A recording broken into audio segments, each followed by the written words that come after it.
Welcome into the RotoWire Fantasy Football Podcast, brought to you by our friends over at WinBet. I am your host, John McKechnie, joined as always by Mario Puig.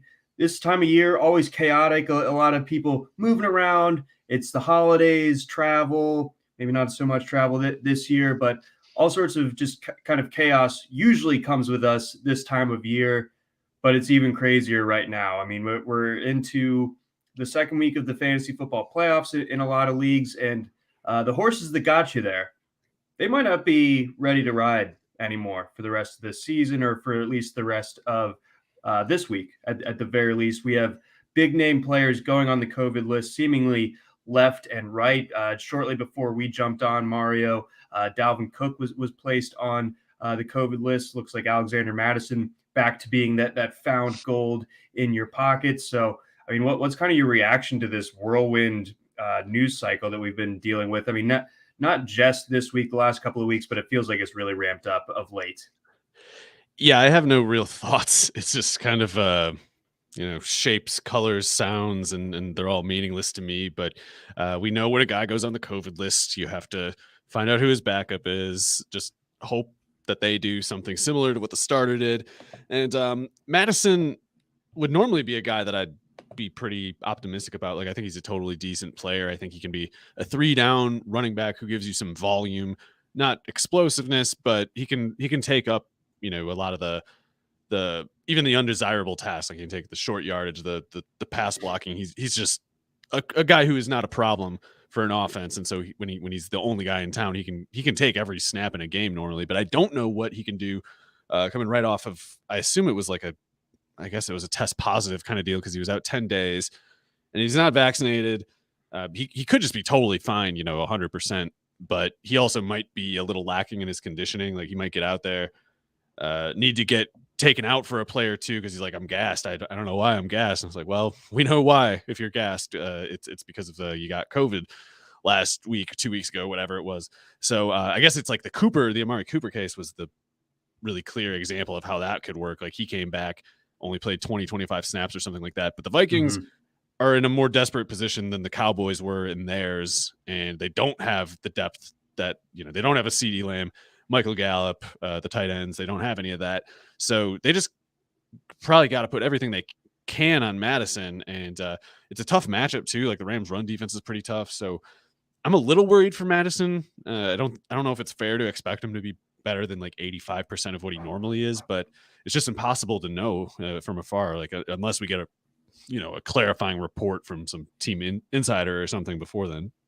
Right. It's just one of those things where you kind of are put in a position, like, if you are someone that had the handcuff and you had Dalvin Cook and Madison, then I feel like you kind of have to start Madison. If you're the guy that scooped him, maybe after Dalvin Cook returned the other week against Pittsburgh, I think you face a slightly different decision, but in all likelihood, he probably does profile as I think just we know there's enough sample, I guess, of Madison being in this spot of the spot start for Cook, to where I think you can just kind of safely project him as anywhere from a low end RB2 to maybe like top 15. But I don't know if especially with this matchup, that you can really expect anything more than that.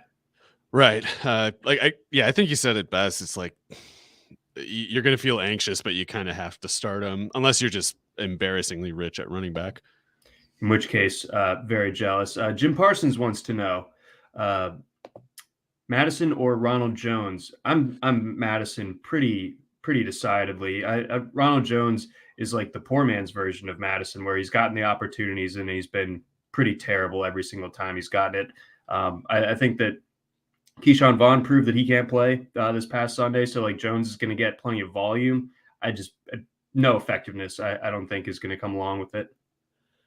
I'd actually go with Jones, and it's not that I'm high on Jones. I'm not, but I would never accuse you of that. Yeah, I mean, he's just got such a good situation, or at least if his situation isn't good, then the Buccaneers might be in more trouble than we think. And I definitely don't think that. I think the Buccaneers are going to, it might be an ugly blowout, but I think the Panthers are on shutout watch. Gio Bernard can't do that much. Keyshawn Vaughn probably can't do that much.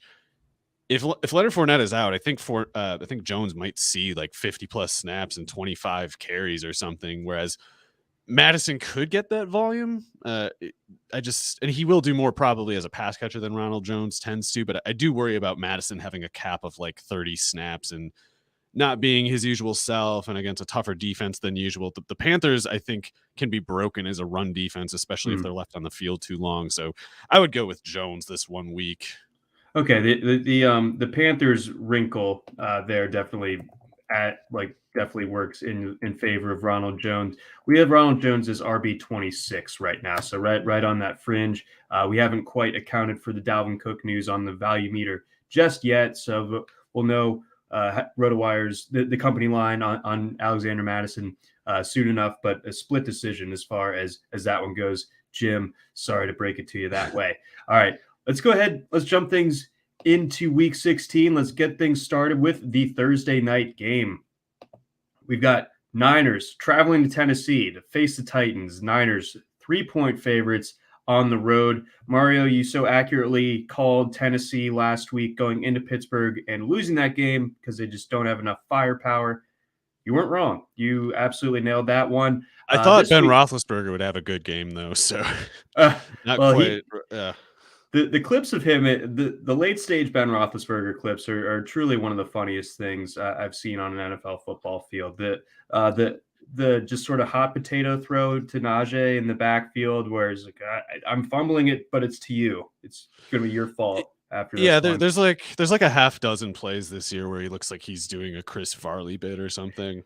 Yeah, and but not as endearingly funny and more like sad. And you don't get fantasy points for Chris Farley antics. That's just those are a different kind of utility. Those leagues were big in the 90s, but just they've kind of fallen out of style the same way as like standard scoring. But anywho, speaking of Titans and that firepower or lack thereof, they might be getting some back tonight in the form of AJ Brown. Potentially making his return from injured reserve. Obviously, he's been out for a while. So I think, like we were saying about Alexander Madison, to a different or coming from a different place, but still, you figure that the conditioning might be a bit of an issue. So a snap count could be in effect when it comes to AJ Brown. Or what say you? It could be, but he's also been practicing, and he has. I mean, I don't know how bad this chest injury he had was, but he could probably do some running with it, or at least biking, something like that, to hopefully keep his conditioning up a little bit. I think they're going to use him. I guess it's a little tougher to tell what's going to happen with that usage, but the 49ers corners can't cover him, even if they had Mosley and Verrett. Maybe Verrett could, I don't know, but Mosley's totally good, but he's 5'10", 180. He's literally like 45 pounds lighter than AJ Brown, and AJ Brown's probably about as fast as him. So you're talking to backups of those guys, they can't cover him. It needs to be for the 49ers to stop AJ Brown. They need Bosa, Armstead, whoever, to get to Tannehill before AJ Brown can complete his route. And that's totally possible, especially with Taylor Lewan, Roger Saffold both out. So I'm pretty concerned for the Tennessee offense overall. And I guess if we're talking recent contributors that I'm worried about, it's definitely Deontay Foreman, because the Titans will try to get him going. They have to try. And if they somehow win this game, then Foreman probably did pretty decent for himself. But I do worry about, just first drive. Maybe they try play action. I guess they should. I mean, they're going to be expected to run. But if they go play action, you worry about Bosa getting there about the time that the fake handoff is done. Like, it might not be much longer than that Tannehill has to get rid of it.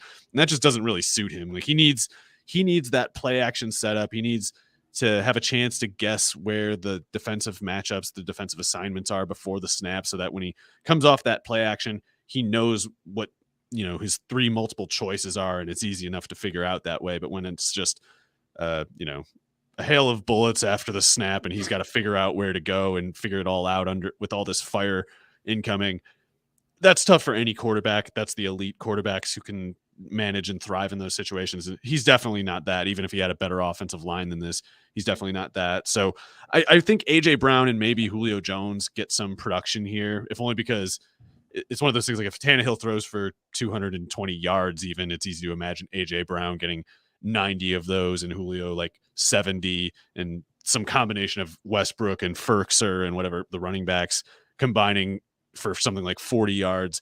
So Julio and AJ Brown in single game slates are still pretty compelling to me. And even a guy like Jeremy McNichols, he's so cheap and he might catch 5 passes or something like that. So on DraftKings, he's kind of interesting. But generally, I am only vaguely hopeful for AJ Brown as far as the Titans side. Yeah, I'm with you there.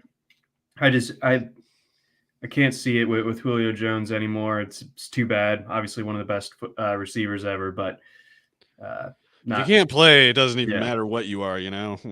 Yeah, exactly. So, this could be a little bit ugly on the Titans side, even with AJ Brown likely coming back and hopefully playing well in that return. On the Niners side of things, obviously we got some fantasy relevant guys to go there. Like, do you think Jimmy G is someone that you can start this week, especially in light of the quarterback crop being lightened up a little bit? You know, Lamar Jackson looking shaky, Taysom Hill being sidelined. Like the quarterback landscape has kind of pushed Jimmy G into fantasy relevance again. Yeah, and it is tougher to run on the Titans than it is to throw on them. So not that I think Garoppolo is good or playing that well, but he might not need to. Like we've seen in the past, he doesn't necessarily need to be productive in fantasy. And yeah, I mean it's you got Debo getting all those carries. It's almost like Debo's more of a threat to Debo's rushing usage is more of a threat to Garoppolo's production than Garoppolo playing. Yeah, so if only poorly. they could be those pop passes, so they still count as Garoppolo completion. Do those handoffs where you reach a little tiny bit more forward, so we can call that a great pass by Jimmy once again. Look at the accuracy. Let's see. Looking elsewhere, this does kind of dovetail with another question from our listener Jim. So we have a quintet of running backs to choose from here. Ronald Jones, Miles Sanders, Chase Edmonds, James Conner, or Jeffrey Wilson tonight. Or I guess not tonight. Wilson plays tonight though from this game. That's pretty tough. The Eagles RotoWire actually has Sanders as its number one of that group. What say you? Yeah, I think for me it's between Sanders and Jones, and I guess Sanders actually starts for his team, so I also expect the Eagles to throttle the Giants this time around rather than a 17-17 snooze fest or whatever it was last time. Yeah, that was a strange one a few weeks back. Yeah, I think that they get revenge in their home stadium there. Our guy Marcos Valdez, sorry. Comments on here pretty regularly, so shout out to him. Start 2 in the half-point PPR: Cordarrelle Patterson, Ronald Jones, Madison, CEH, or Justin Jackson, assuming that Eckler is out.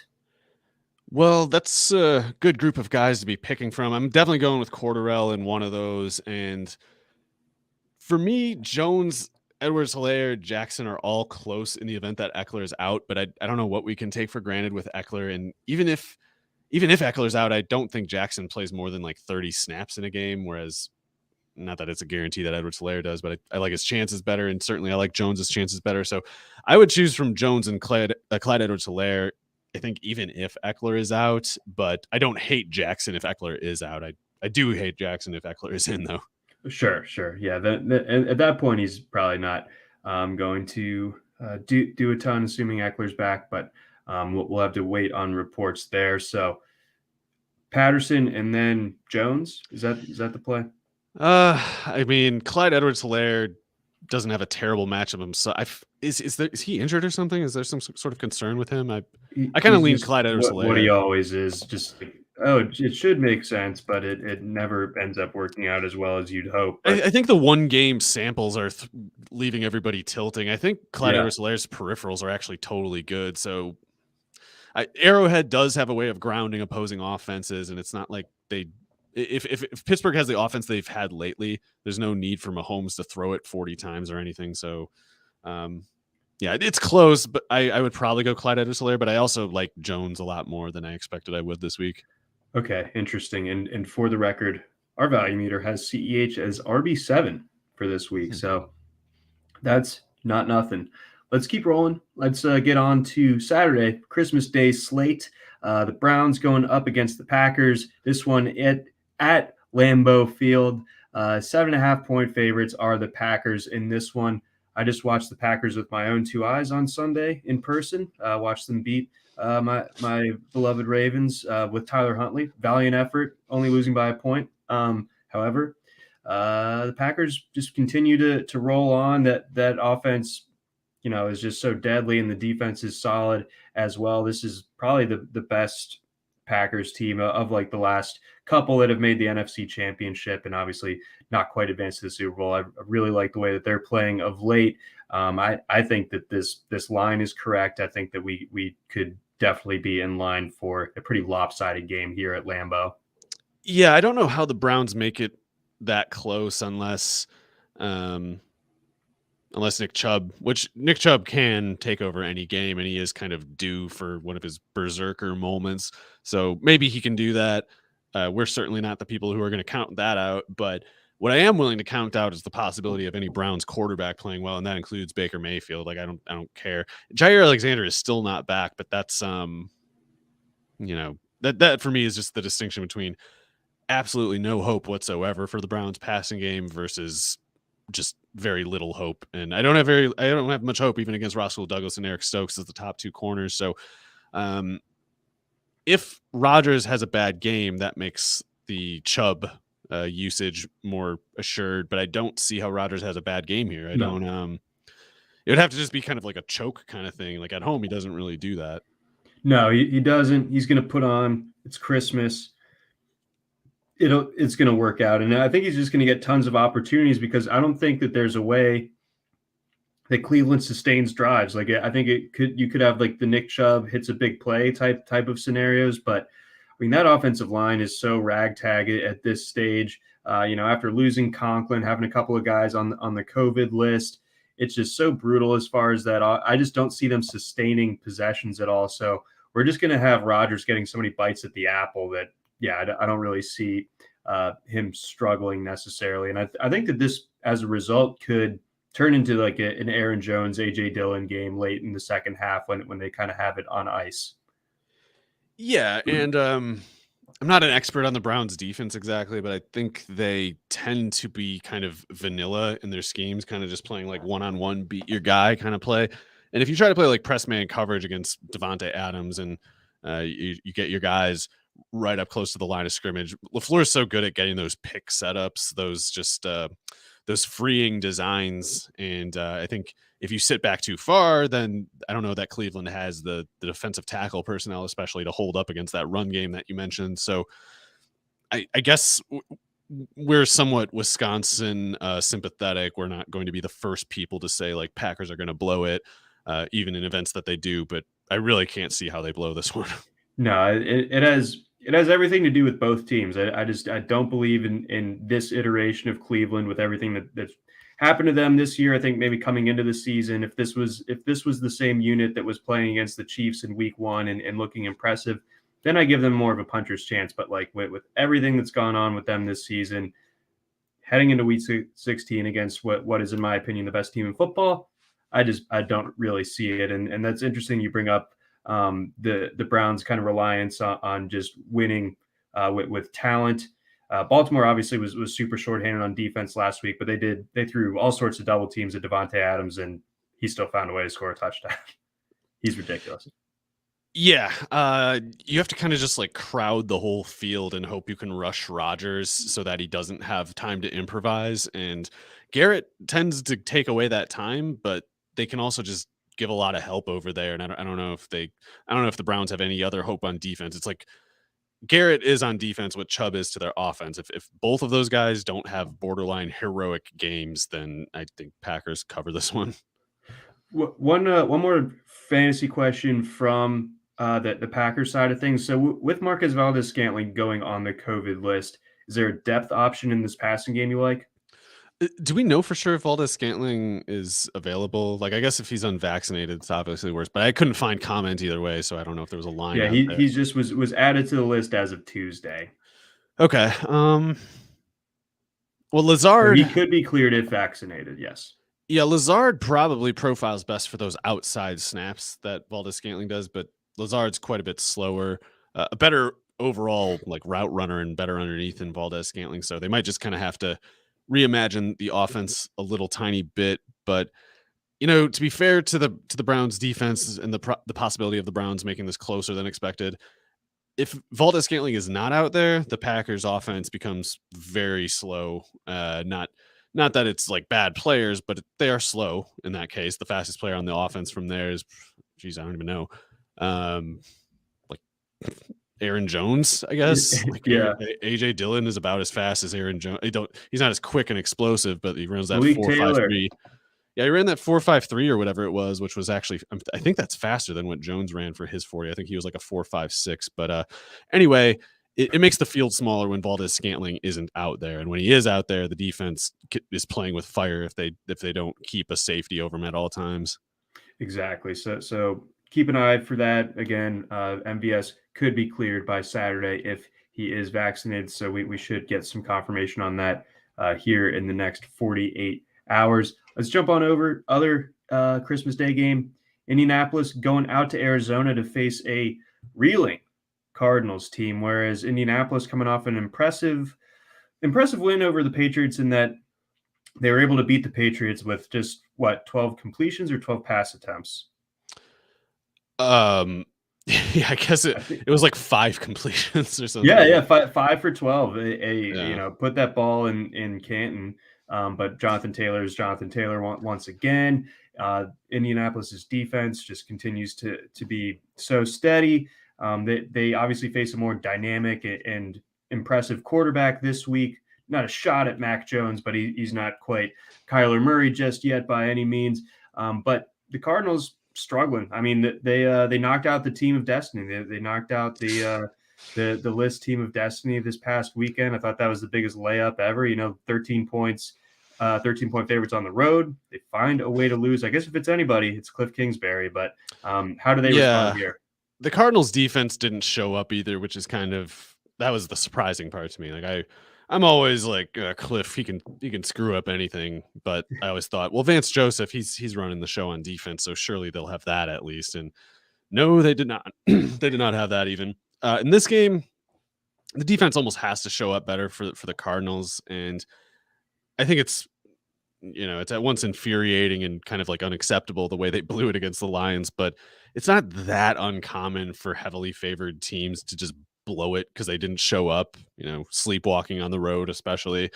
That does happen, even though it never really makes all that much sense. So I expect them to come back, at least as the pass defense, at least as a pass rush.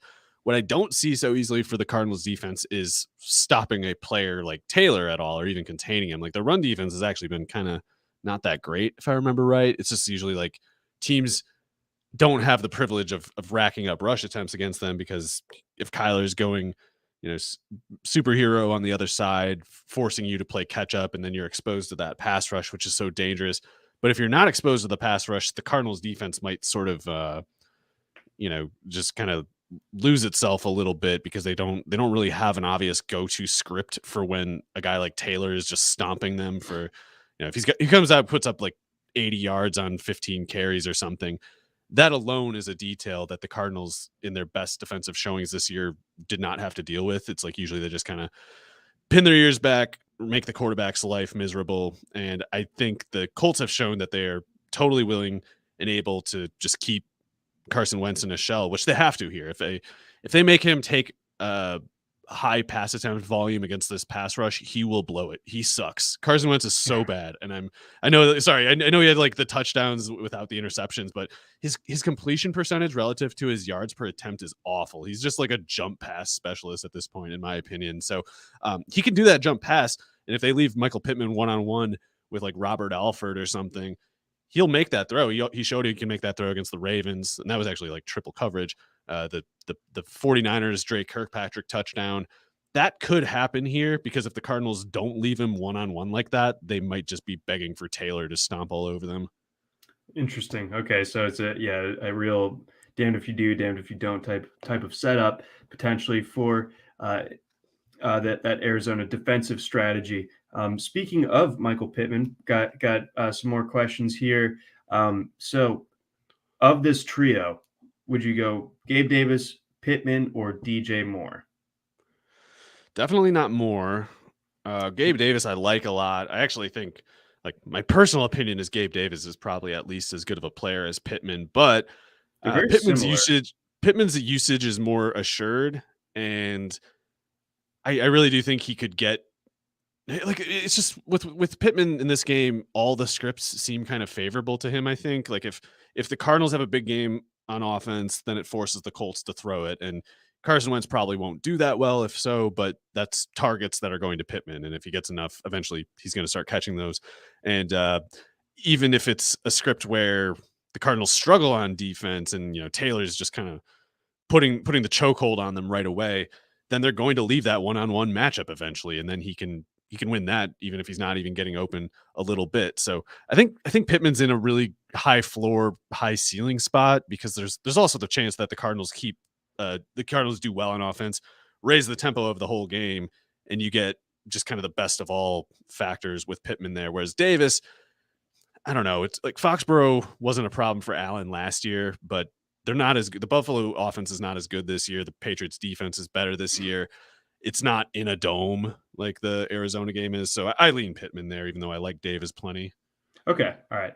That's a good rationale there. I was definitely torn on that because Davis has just been delivering so much Yeah, of late. always I has. almost feel like at a certain point, like the question is, like who's the third guy that you could be, benching instead of having to bench Gabriel Davis, because I almost want to do anything I can to get him into my lineup. But yeah, I think just the way things project out, definitely like Pittman of that scenario. Before we get to our next game, we got a message from our friends over at Blue Wire, and we're on to the Sunday slate. Giants, Eagles, starting us off. Eagles, 9.5-point favorites, 10 points at some shops. How do we see this game unfolding? I think the Eagles should crush them, but then again, I also thought that would happen the last time, and they uh, didn't move the ball very well. I think part of the problem last time was the Giants sort of kind of luckily got some points quickly, and then the Eagles actually veered away from the game plan on offense that they had been using so well for whatever it was 6 weeks, 4 weeks before that, and specifically the shift away from the pass heavy Jalen Hurts offense to the run heavy one, which Jordan Howard's just been playing good as a runner. Miles Sanders good as a runner. Jalen Hurts obviously good as a runner. It really makes sense for the Eagles to try to put the ball on the ground quite a bit, both because it makes Jalen Hurts more efficient with the pass attempts that he does get, and it lowers the exposure that he has as a passer. And you don't want It to keep him. keeps the ball away from Jake Fromm, which I think is what Philadelphia wants to do more than Yeah, anything. you don't want Fromm to get hot in this one, so you gotta Mhm. you gotta keep time of possession. Take the field goals on 4th and 1. Take the points. You Uh, got to. punt Uh, if you're in doubt, even on 3rd down. at a Um, certain point, though, field goals aren't going to beat Jake Fromm. yeah, you gotta get those 2 pointers if you are lucky enough to score against the Giants, because Fromm only needs 40 seconds to if it's a one score game, you're never safe from Fromm. But anyway, I think Fromm probably will not do that well, and I guess do we know if Tony's in? Tony could be like a quarterback proof kind of matchup here if he's running against what's his name, the Avante Maddox. So Maddox is a totally decent slot corner, but he's more ideally against the slot restricted type slot receivers. You don't really want him going against a guy who's 6'1" or even any higher than 5'9", really. You don't want Mhm. that guy going against Avante Maddox. So Avante Maddox is a good athlete, pretty good player, but if he's going against Tony might just have too much freak factor for Maddox to do much about it. Other than that, though, Slay is pretty much a dead end for Yep. uh Galladay. yeah, maybe for Galladay probably, or Slayton, whoever he's on. I don't know if Fromm, do you have any sense if Fromm has a good sense for like the jump ball? Can he do that? The few throws that I watched last week, there was just kind of like when he threw it more than 10 yards, it was like the ball got shot out of the Um, sky. yeah, he doesn't have a great arm. He could get it deep a little bit his sophomore year at Georgia. He was really good at the back shoulder fade, but that's like not a viable thing to throw in the NFL. So Okay. It's sort of Well, like yeah, what if he's Slay good is at on doesn't really exist. if Slay is on Galladay, then if Fromm is going to get it to Galladay, he basically needs to throw it to him even when he's covered and put it in a spot where only Galladay can get it. So that all seems like a lot to me. It seems like a lot of conditions that need to be met. Yeah, So that takes some like reps with the receiver to like, find out where he likes it. And I just don't really think that Fromm has had that amount of time. Like I'm not saying that Fromm is good or anything, but there are he's things smart at that least. comes with reps. Yeah, he's smart and he's probably got good accuracy if he's not Mhm. throwing to a problematic like velocity and angle or something. But anyway, the Eagles offense should be able to run over the Giants. In the last game, I think the Eagles only fell behind and only found themselves in a difficult spot because they didn't run. They abandoned the run when they were down like 6 points. It was stupid. This time, I think they would have to almost try to fall behind, and I think they won't spook themselves into abandoning the run. So I think they kind of just roll here.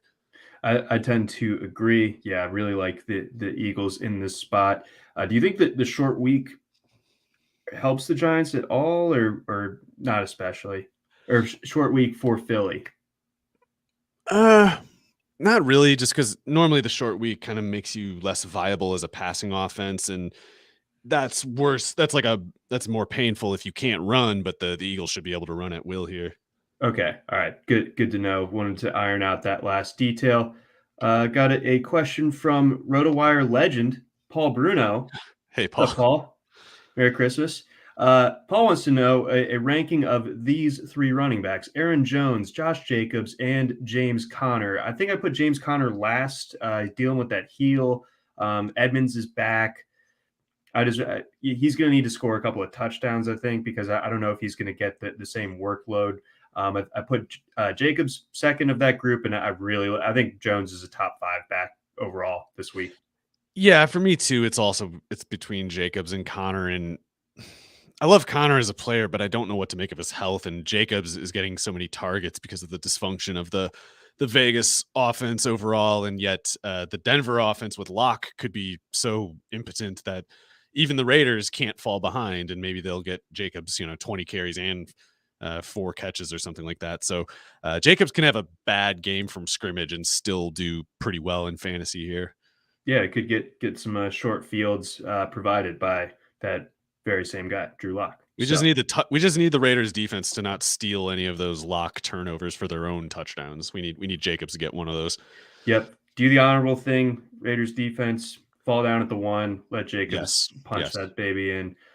All right, let's move on over next game. And again, thanks for your question, Paul.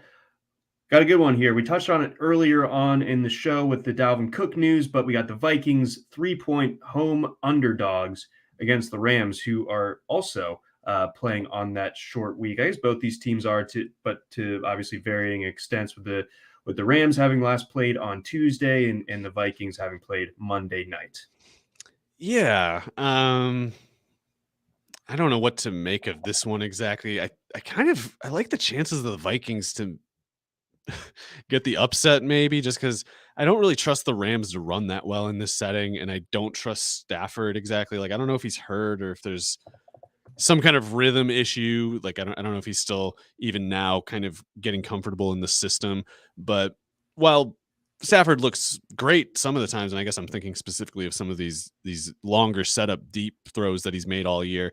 Like, he's made some really beautiful throws, of course, but if that play isn't there, some of the routine plays, the routine throws, I've seen him kind of stumble. That makes me nervous because on the other side, even with Cook out, and by the way, I'm not expecting anything at all from the Vikings running game. It's like Kirk Cousins, it seems like when everybody is most sick of him, that he seems to have a decent stretch, and we never even really give him credit for the good stretch that he has because we're still so pissed off about He's throwing like for 90 McLovin, yards against the Bears on like 28 attempts or whatever. Everyone's mad at McLovin, but he comes through with the ID. So So guy like Justin Jefferson, like, I don't know if Adam Thielen is expected to be back. I kind of doubt it if it's a high ankle sprain, but if by some miracle Thielen is out there and Jefferson are out there, I'm not that much more confident in the Rams' ability to produce as a passing offense than I am with the Vikings, because guys like Jefferson and Thielen are inevitable, and even Kirk Cousins, it's like he never stays down for that long, even though he always ends up down in the gutter again later eventually. So I think both of these teams have enough issues that the road team can't take much for granted. And yeah, at the very least, I'm expecting Kirk to play a little more poised, a little more dignified in this one.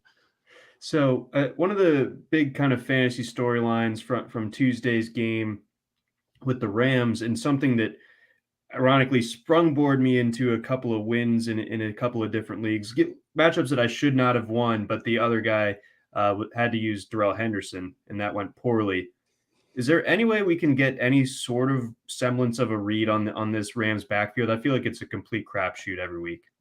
Yeah, I think last week is probably a non-indicative result. Like, I know we always want to say this guy's the starter now, this guy got pipped, and so on. And Mm-hmm. I don't think that McVay will make a switch. He's not afraid to make a switch, but he also is one of those coaches who's very neurotically picky about practice this week. How'd he practice this week? Like, we see McVay come up with kind of goofy personnel decisions from time to time, and it's always just like, this guy didn't have enough practice time. And even Sony Michel, he was basically just a break glass in case of emergency running back. Like, Darrell Henderson was taking probably 90% of the snaps in a bunch of those games, and Michelle didn't do anything in any of those games. But going into this particular last week, the Seahawks game, it's like Henderson had been gone however long he was. He probably didn't practice at the same capacity that he did during the weeks that he was healthy earlier in the year. The question of whether Michelle stays far ahead of him this week, I think, comes down to how much Henderson can practice to McVay's liking and how he does it, I guess. But we have reason to believe that if Henderson is healthy, he's point blank better than Michelle. And as cold as McVay might have seemed toward Henderson last week, he has for the year been much colder toward Michelle. So I'm sure Michelle earned himself some more respect from McVay by shouldering the load the last couple of weeks. With that said, though, I still expect this to be, whenever Henderson is healthy, at worst, like a 60-40 thing in Henderson's favor. But admittedly, I don't know what to make of I don't know what kind of how hurt he's playing right now. So can you feel confident starting either of them? No, but it's also one of those realities that everybody, or anybody who's still active, is liable to have a similarly difficult situation with the season being the way it is. There's probably very few teams where people are just like, I don't have to worry this week. Everything's fine with my team. Like, everybody's got injuries and just wacky stuff going on. Yep, everything is on fire. That is for certain. Before we get on to our next game, got a message from our friends over at WinBet. If there's one thing we appreciate here at RotoWire, it's making good decisions, and even more so, making the right decision. Listen up, folks. I have an incredible offer for you with RotoWire's newest partner, WinBet, the premier digital casino and sportsbook app. WinBet is now the exclusive sponsor for RotoWire's fantasy podcast. WinBet brings you all the latest action with a user-friendly interface, moneyline bets, boosted parlays, over-unders, round robins, live betting, and so much more at your fingertips. Want to break from sports betting? Head into WinBet's digital casino and take a spin on roulette, double down in blackjack, slam the slots, or try your hand at Baccarat. WinBet is currently available in 6 states. That's Colorado, Indiana, Michigan, New Jersey, Tennessee, and Virginia, while rapidly expanding. At WinBet, the possibilities are limitless. WinBet is currently offering all RotoWire listeners a risk-free bet up to $500 on your first wager. Download WinBet now. That's WYNNBET. WinBet, the exclusive partner for RotoWire's fantasy podcast. Also got a message from our friends over at Yahoo DFS. The NFL season is heating up, and Yahoo is going big on daily fantasy football this season. There will be a ton of big prize contests throughout the year on Yahoo, including their multi-entry contest now being shark-free. To celebrate Yahoo going big on DFS, as well as Yahoo Daily Fantasy becoming shark-free, Yahoo is giving all listeners and users the opportunity to claim a free $10 in site credit. Users can take advantage of this free $10 site credit offered to join any paid contest, including Yahoo's biggest contest, the weekly $1 million DFS NFL Baller Contest. The weekly $1 million contest features $1 million in total prizes, including first place receiving $100,000 and tons of overlay in prizes. Play daily fantasy football on Yahoo this season. Visit sports.yahoo.com/dailyfantasy/welcome to claim the free $10 offer to get started. All right, Mario, onward. We've got a lot of games to go and a short time to get there, so we'll go relatively quick through this back half of games. Bills, Patriots. Patriots, 2-point favorites here. Bills get off the schneid a little bit this past week, but how indicative is it really? They go down to Tampa Bay, lose the week before, obviously got lost to essentially the NFL version of the Navy offense the week prior, and it was this very team. Do the Patriots go something similar here? I mean, obviously they're going to throw it more than 3 times. That's not a crazy thing to say, but do they keep it decidedly run heavy in this spot? Well, we got to keep an eye on Damian Harris and Ramondre Stevenson, because Stevenson, for illness reasons, was not practicing today, Thursday. I don't know. There's no indication that it's COVID. I think they would have had to have announced that if it were by now. So it seems at least we can skip that particular scenario here, pending whatever these awful days ahead hold for us. Harris, if he's back and if he can take something like 15 plus carries, and if Stevenson is there and he can take 10 carries, and if Bolden can do whatever they need him to, I think the Patriots can run on the Bills' defense again. I don't think that changes. What could change, and what wasn't possible the last time, is Allen could have a better game for the Bills' offense. And that's the part that I can't figure out, because this is a bad matchup for Allen, for Diggs, etc. But it probably was a bad matchup last year too. Like J.C. Jackson still would have been falling around Diggs last year, and Diggs just annihilated the Patriots' defense anyway. So it can't possibly be as difficult for Allen as it was in that windy game. And if the Patriots don't have Stevenson, and if Harris isn't 100%, their offense could look pretty bad against the Bills defense, even without Tre'Davious White. So if you're a wagering man, Mario, Bills road underdogs, you like 2.5 points?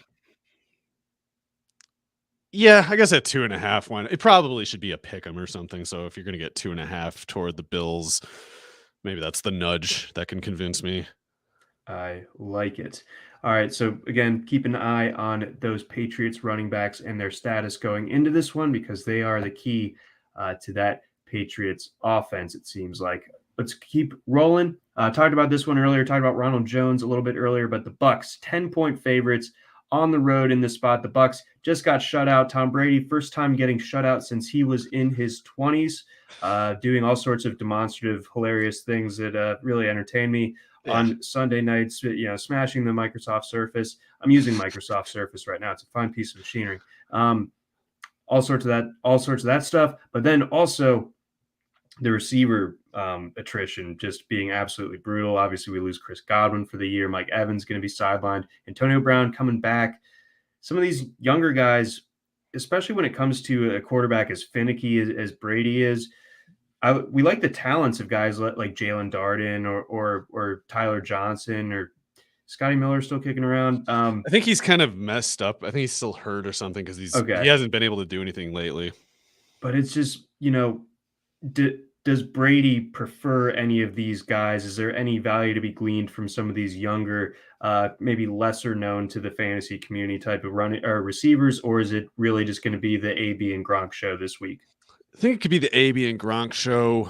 Maybe OJ Howard somehow gets involved. I still don't understand why that guy doesn't just get wide receiver reps sometimes. He is literally, or maybe he's not literally faster than Mike Evans, but he did run a faster 40.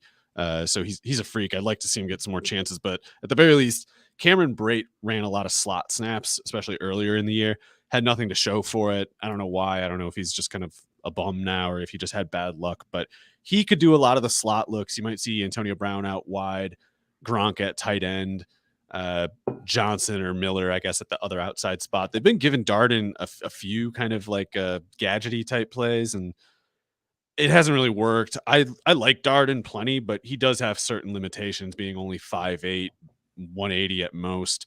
But he is legitimately fast. He is legitimately quick. He was super productive at North Texas. So I don't really want to bet against him if he's getting the chance, but I do worry that Tampa, especially because this is a road game and because the Carolina pass rush has been pretty lively this year, I think they want to get this win, stop the bleeding and get out. Yeah. And I think that means Ronald Jones is getting 25 carries or something like that.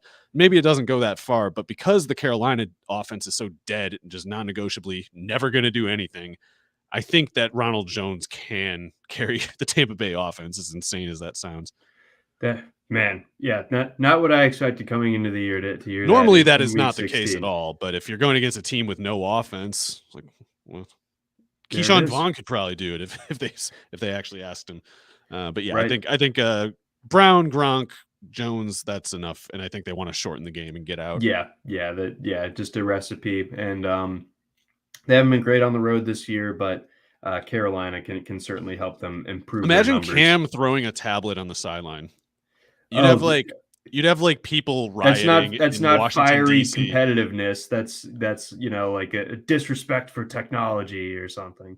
Yeah, you'd have like marches to state capitals demanding that Cam Newton be like imprisoned for being too hip hop of a quarterback or something. Yeah, he should be banned from using technology. Tom's a forever. competitor though, and it's awesome. Right, when he's throws fiery. Machinery around. Yeah, so fiery.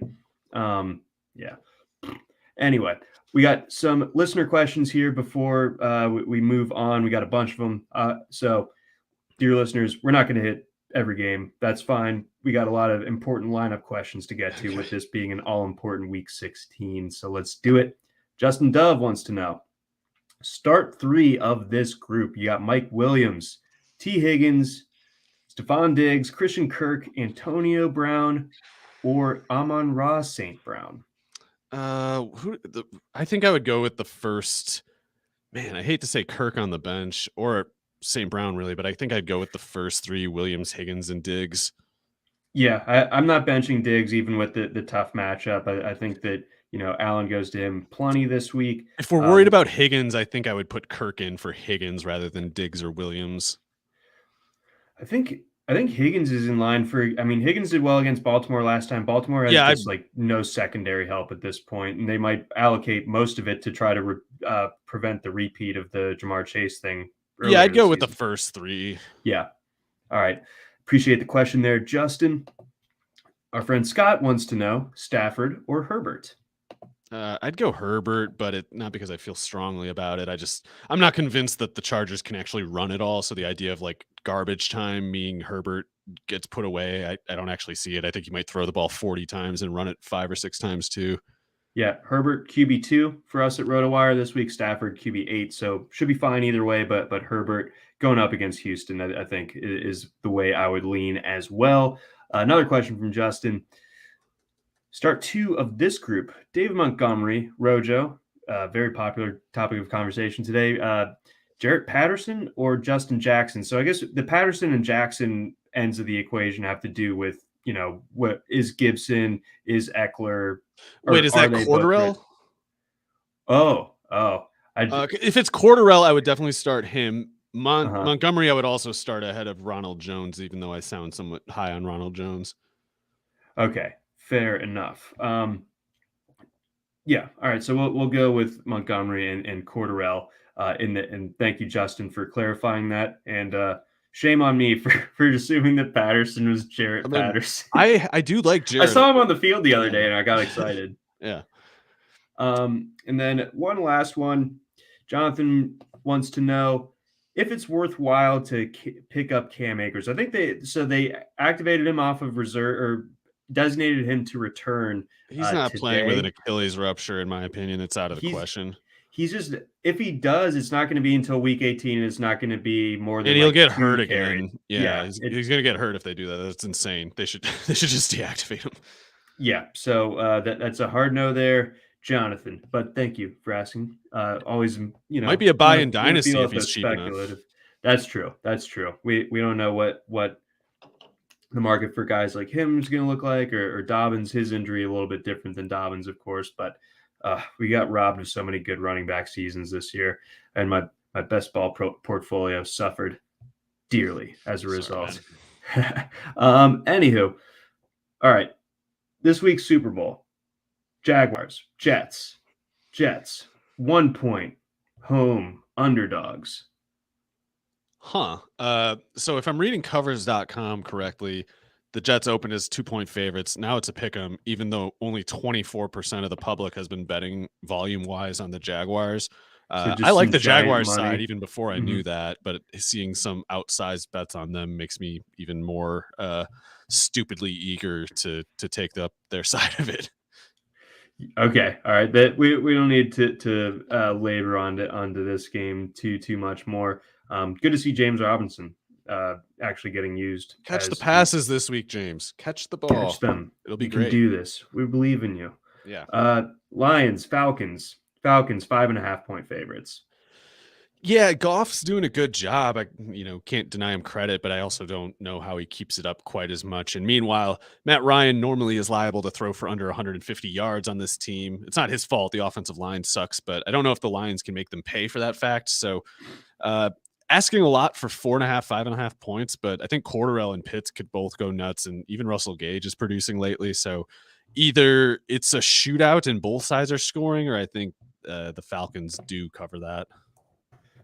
I just worry that like the Falcons, any sort of home field advantage that you would normally assign to a given team, the Falcons just simply don't have it. Yeah, there might be more fans from a third team that is not playing at this game than Lions or Falcons fans. Yeah, there's just going to be a lot of Alabama fans for like no reason at that game. Yeah. So, just to be like, this is our house. We're taking over Georgia. Believe me, I saw that firsthand a few weeks ago. Still reeling from that one, but that's a different show, different discussion. Let's keep it rolling. We got Chargers, Texans. Not a ton to see here, I imagine. Again, the big storyline being the health of Austin Eckler, but otherwise, all your Chargers, all systems go. Anything that might be worthwhile on the periphery when it comes to the Texans against this Chargers D? Pretty much just Brandon Cooks, and everybody who has him is probably already, leaning towards starting him. So, yeah, definitely agree there. Quick other question for you from our guy Eric. He wants to know Odell or Christian Kirk this week. I think it's a good problem to have, and I'm probably higher on Kirk than most people, but I still lean Odell. I think so too. Obviously, this past week was the Cup game, and those happen fairly often. I mean, he's wide receiver. A day ending in Y. Yeah, right. So we have them ranked close together, but I tend to think that Beckham would be who I go with as well. Before we get to our next game, we got a quick message from our friends over at Thrive. Thrive is back for another season of fantasy football, and they're running huge guarantee contests each week of the NFL season. With Thrive Fantasy, you can eliminate the countless hours of research and focus only on the top tier athletes that have the biggest impact on the game. Sign up today and get a free 6-month RotoWire subscription. Here's how you claim your free RotoWire subscription. First, visit rotowire.com/thrive. Second, deposit a minimum of $10 and receive a 100% deposit bonus up to $100. And third, play in your first paid contest and receive a free 6-month RotoWire subscription. So again, head on over to rotowire.com/thrive. All right, Ravens, Bengals, 3-point favorites in this one. This game taking place in Cincinnati. Yeah, I got to take the Bengals. I don't think the Ravens have enough of a team left. It's bad, man. Not enjoying it. Hurts. It's not good. Joe Mixon gets back on track. I don't know. Higgins and Chase could both have good games too. I don't see much resistance other than, the fire of the Ravens, which I expect to burn out after 1 or 2 quarters. Yeah. And Mixon looks like he was a full participant Wednesday in practice, so should be fine. Obviously, the Bengals really ran all over Baltimore after they threw all over the Ravens in that first meeting. It doesn't feel like Lamar Jackson is going to be playing, and there I think out goes the hope for Baltimore and likely their playoff chances. Bears, Seahawks. Bears 6.5-point dogs on the road. I almost like anybody to cover against the Seahawks for more. The Seahawks are a complete disaster. And they only run 50 plays a game. It's so hard to get a 2-score lead when you only run 50 plays a game. That's not how it works ever, hardly. Especially with their offense being as busted as it is on top of that. Like not so just Lockett, slow, but also bad. Lockett might be back. That could change things. But yeah, I think the Bears should be able to move the ball on offense regardless of Allen Robinson's status. Seahawks are just, other than Carlos Dunlap apparently going berserk, there's nothing concerning on that defense. Yeah, I don't believe so either. Ugh, yuck, that game. Let's see here. Steelers, Chiefs, 7.5-point favorites. This one in Arrowhead. We discussed this one earlier. The Chiefs dealing with their own COVID outbreak, but the line's still holding strong, it looks like. So is that do we read that as some Sorry, of is those this the star Chiefs players? Pittsburgh? Yes. It looks on covers they're saying it's down to 7.5, but that's also with the public kind of flocking toward the Steelers. So we'll see if that moves back at all. Unless Ben Roethlisberger, for some inexplicable reason, gets better going to Arrowhead, and other than apparently Justin Herbert, I've never heard of that happening.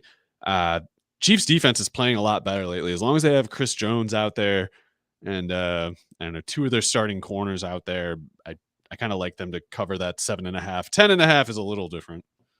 Okay. I didn't mean. Did I say 10.5? I meant like or DraftKings has it at 7.5. I think. Well, it opened at 10.5. Sorry, I was confused because I thought, holding at 7.5. But yeah, the Chiefs defense is playing quite a bit better lately, and Chris Jones versus that offensive line, better offensive lines have been wrecked by that guy.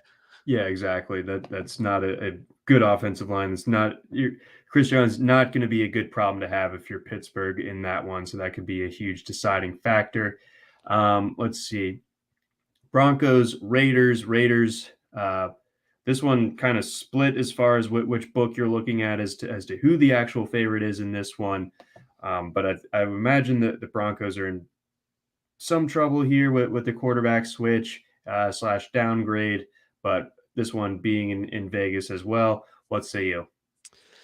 I got no feel for this one, but I think the Broncos can run. Both teams might be able to run, but the Broncos, I think you feel a little better about. And Denver pass defense is really good.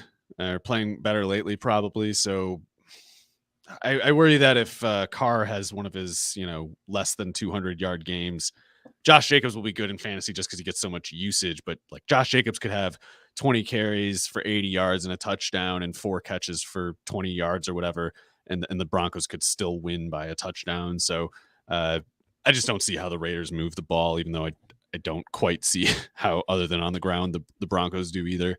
Yeah, we got a low total in that one, 41.5. Quick 30-second thoughts on football team versus the Cowboys, the rematch. Obviously, the Cowboys really took it to Washington a few weeks ago in the nation's capital of Landover, Maryland. What happens in this one down in Jerry World? Dallas defense just looks relentless right now. They got real talent. Randy Gregory really rushes the passer. Diggs going to keep jumping routes. Jordan Lewis is doing pretty good. I don't know what you can add about Micah Parsons, but Washington is just obliterated right now.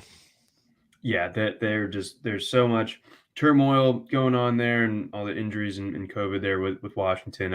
I think that the Cowboys kind of start to see their path to getting a pretty high seed in the playoffs, and I think they take advantage of it here. And then we would be remiss if we didn't talk about Ian Book and the New Orleans Saints going up against the Miami Dolphins, the red hot Miami Dolphins, Monday night.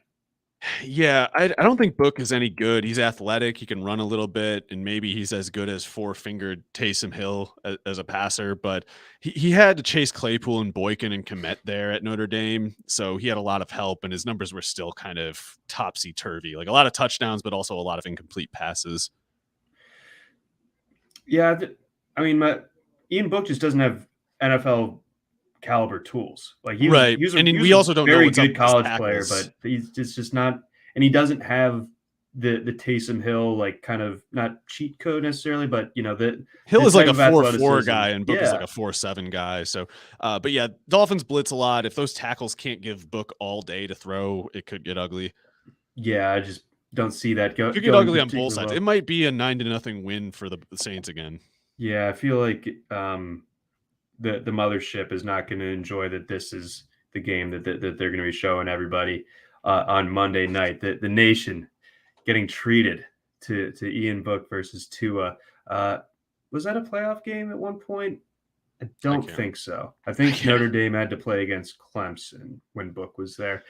Anywho, but I digress. But Mario, that's going to wrap it up for this edition of the RotoWire Fantasy Football Podcast, again brought to you by our friends over at WinBet. Good luck to everyone in their playoff matchups this week. Happy holidays. Enjoy the weekend of football. We get Thursday, Saturday, Sunday, and Monday football this week. It will be a treat. Thanks for listening.